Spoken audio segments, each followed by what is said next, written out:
Kamusta, Taurus? Welcome to Like a Tarot. Ano ang dapat i-reset sa buhay mo? Alamin natin ang message ng mystical cards na pwede ipakita ang feelings or situation mo. Mamaya naman gamit ang tarot cards, alamin natin kung ano ang dapat i-reset sa buhay mo, ano ang dapat i-reset sa buhay ng person mo, at ano ang dapat i-reset sa relasyon.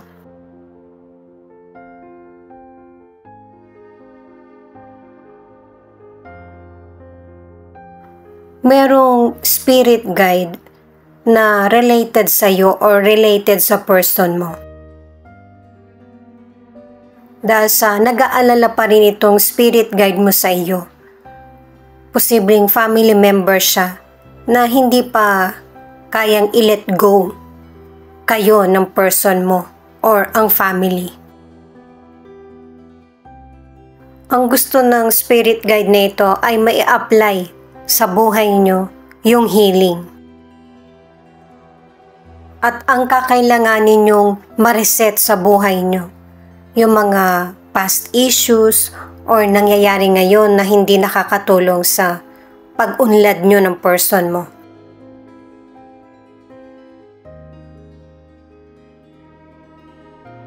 Angel na siya at saka patuloy kayong pinoprotektahan. Kailangan na ding i-release ang galit o yung mga sitwasyon na walang kapatawaran. Maging willing na i-clear yung energy sa mga toxic. At itong unang card para sa paliwanag sa mga naunang cards ay Ten of Wands. Na yung success ay malapit mo nang makamit. Kaya pinapaalala sa mga naunang cards na i-release kung ano yung mga nagiging hadlang sa pag-usad mo. Hindi talaga makakabuti sa buhay natin na marami tayong pasanin habang nagpapatuloy sa buhay. Kaya i-reset mo yung buhay mo sa mas positive. Paalala para sa mga bagong viewers na ang reading na ito ay timeless reading. General reading, ano man ang edad mo or gender mo, kunin mo lang kung ano yung akma sa sitwasyon mo. At saka ikaw na rin magpalit kung si person mo ba ito or ikaw. At ito ang start ng 1 week reading mo. Queen of Wands, Knight of Pentacles, Four of Cups. Itong mga cards mo, pinapakita na wala kang dapat i-reset. Kasi, kailangan mo tong pagdaanan. Pero hindi ka pinapabayaan ng universe na ganito yung mangyayari sa iyo kasi meron kang kakayahan. Na para malaman at magawa ng paraan kung ano man yung mga nangyayari sa iyong problem. Ang ilan sa inyo may magbibigay ng advice sa iyo. Pwedeng nakausap mo online o kaya nakilala mo lang sa lugar na kung nasan ka. Ang ilan sa inyo sa career or negosyo, meron kang paninindigan. Napakasipag mo din at saka tinatapos mo talaga lahat ng nasimulan mo. Nape-pressure ka sa career or negosyo pero wala ka na ring magagawa eh. Kaya hinaharap mo ito. Ang maganda nito ay nakakalikha ka ng solid na pundasyon na para matupad yung mga pangarap mo. Napaka-responsable mo, maaasahan at saka na-apply mo din yung common sense sa situation. Ang ilang single na ibabalik mo na yung confidence sa sarili at saka nagtitiwala ka na makakamit ka ng potential person na hanap mo.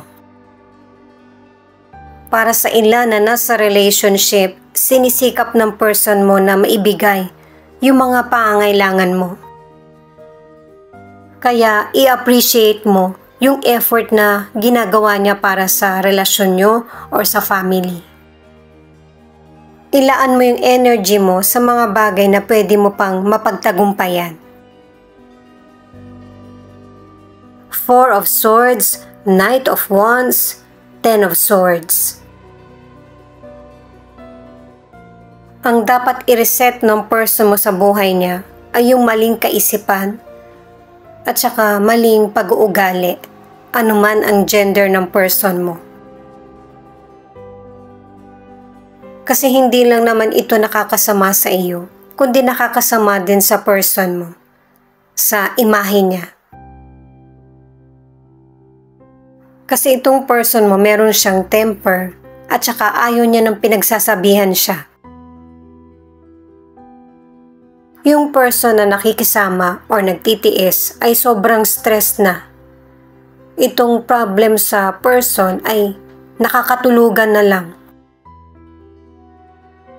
Kaya sinabi na sa mga naunang cards na i-release kung ano yung toxic sa buhay. Hindi kasi nakakabuti sa inyo ng person mo. Ang ilan sa inyo sa financial dahil sa magulo, yung isip mo, naapektuhan pati yung pag-handle mo ng money. Kaya i-relax mo yung sarili mo. Ano ba yung mga dapat mong gastusin? Ano ba yung dapat mong itabi? Kasi itong tatlong cards na ito ang nagwa-warning sa iyo na sobrang maging maingat sa pag-handle ng financial para hindi ka mamroblema. Ang ilan, kakailanganin mo ng extra na trabaho or pagkakakitaan para matugunan yung mga kailangan mo. Para sa ilang single, may ilang potential person na nagpapakita ng interest sa iyo, anuman ang gender mo. Pero iniisip mo pa kung ano bang relasyon ang gusto mo. Makikilala mo yung potential person sa trabaho mo, sa ibang lugar, or ibang bansa. May ilan na nasa relationship na pansamantala, hindi mo na kayo nagpansinan ng person mo dahil sa nagkaroon ng tensyon sa relationship. Pero, na-miss nyo yung isa't isa at nagkausap muli. The Hangman, Eight of Cups, the Hierophant. Ang ilan sa relationship, ang dapat mong i-reset ay yung pagpilit sa issue na nangyayari sa buhay mo na maresolbahan agad ito. At ang nagiging resulta, nagiging negative yung energy mo. Naka-4 na cards ka na anuman ang relasyon mo, sa trabaho man ito, sa negosyo, ay kailangan meron ka ng i-let go. Para maging happy yung aura mo, single ka man or nasa relationship. Kahit na negative ang dala ng ibang tao sa iyo. Mag-step back sa situation kung kinakailangan para hindi maging negative ang resulta sa relasyon nyo. Mareresolbahan nyo pa rin ang person mo kung ano man yung problema nyo sa relasyon. Kaya kailangan ng konting distansya para pareho kayo makapag-isip at hindi masabi kung ano yung mga hindi gustong marinig. Ang ilang single, i-release na kung ano yung mga sitwasyon na nagpapalungkot sa iyo. Ito yung nagiging dahilan kaya hindi ka makalet go sa mga negatibong nakaraan. Kapag nagawa mo ito na mag-let go, meron ng bagong relasyon na sisimulan ka. Itong Seven of Pentacles na final card, kahit may mga pinagdaraanan ka man sa buhay mo na mahirap na sitwasyon, ay binibigyan ka pa rin ng choices ng universe na para mabago ang buhay mo. Kaya may ilang Taurus na nagiging maganda yung daloy ng buhay mo kasi mas binibigyan mo na ng pansin yung mga pagkakataon na dumarating sa iyo. Ma-achieve mo yung mga bagay na gusto mong simulan. Huwag iwaglit sa sarili yung patience kasi yung hard work mo hindi nababaliwala. Para sa kalusugan, pagbigyan mo din yung katawan mo na mag-heal. Para kung meron ka mang health issues ay madali kang gagaling. At magkakaroon ng health improvement ang ilan kung yung positive outlook ang mas bibigyan ng atensyon.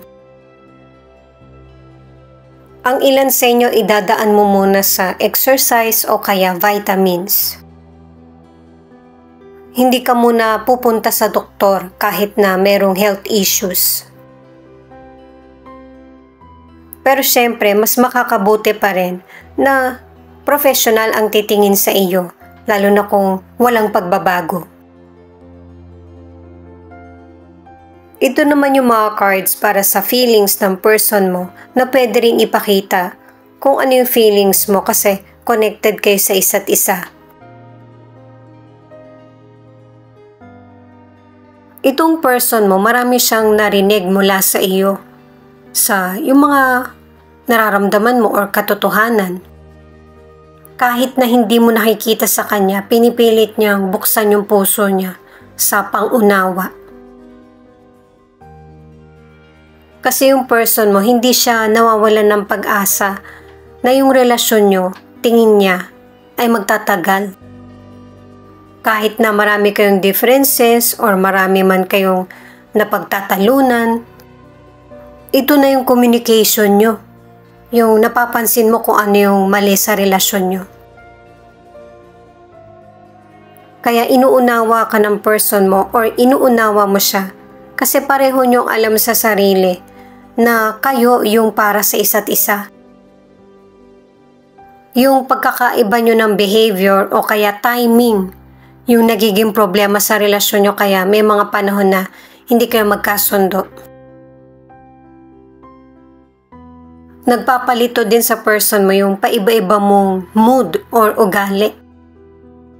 May mga sitwasyon sa relasyon nyo na nagpapagulo sa isip niya. Pwedeng ikaw ito na nagpapalito din sa'yo yung intention ng person mo at saka yung mga pangako niya sa iyo. At dahil sa meron na ring pagbabagong nangyayari sa relasyon nyo at saka dumadami yung responsibilidad, nagbabago din yung pananaw nyo pareho ng person mo sa iba't ibang sitwasyon. Kasi pareho na kayo nagmamature ng person mo. Magkaiba man kayo ng kaisipan, pero pareho ng goal. Ang person mo, meron siya mga gustong sabihin sa'yo na hindi niya masabi ng harapan. Pwedeng nagme-message na lang siya o kaya tinatawagan ka niya. Kasi ang gusto ng person mo ay yung magpatuloy ang relasyon nyo. Yung family nyo ang mas bigyan ng pansin. Una't huli na cards mo magkahawak kamay. Kasi ang gusto ng person mo ay sabay niyong tahakin kung ano man yung nangyayari sa buhay niyo. At patuloy pa rin nagagabayan ka ng spirit guide mo or spirit guide ng person mo. Matagal pa ang pagsasamahan nyo ng person mo para sa ilang Taurus. Dahil sa hindi kayang i-let go ang isa't isa. Cancer, Leo, Aquarius, Aries. Ito yung ilan sa 12 zodiac sign na nangunguna sa reading na ito. Thank you nga pala at ingat kayo palagi. Paki-click na rin ang notification bell para updated ka sa reading ng Like a Tarot. Ito naman yung mga letra na posibleng andito yung letra ng pangalan ng person mo or letra ng pangalan mo. W, H, O, P, I, Y, Z, N, K, V, U, J, L, X.